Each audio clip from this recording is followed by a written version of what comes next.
mitigation is never going, or is unlikely to be, I don't want to put words in your mouth, but we can't put all of our eggs in that basket. It's unlikely to succeed. Where does that then leave you as a government in terms of your policy? Does that mean you put then a much greater emphasis on adaptation? Well, first of all, mitigation, we do our part, but we know that we do not determine the outcome. And the world is clearly not mitigating. And the world will not do enough. Right. Therefore, we have to work on adaptation. And if you are talking about a 100-year time frame, I have 100 years to solve the problem, and I have the wherewithal to do it. And before we went into COVID and before we went into the Ukrainian war, I spent some time in my annual broadcast to Singaporeans talking about climate change and why it mattered to them. And I said, you've got 100 years, if it rises 18 inches or even double that, we can live with it. You can build polders, you can build dikes, you can reclaim, raise the level, and we have the resources.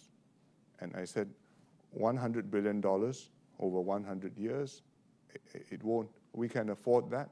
And if we do it consistently, we will be able to survive. And I still believe that. And we will do that. But please understand that 100 years is not the end point.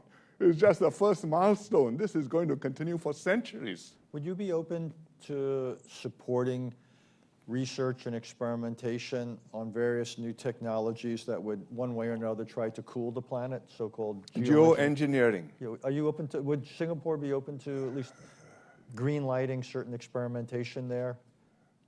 We don't have an official position, but I would, personally, I would be prepared to do some pilot projects. I think that it is a very dire situation. It's one of those things where you're boiling the frog, and therefore no political system is able to respond vigorously enough. Because today's problems are always more urgent than the climate change challenge. And you have no solution based on today's technology and today's international infrastructure. So you do have to find new solutions. And if you have to experiment with geoengineering and put up some mirrors in the sky or even aerosols, I think that you have to think very carefully about it. You should not rule it out without thinking about it.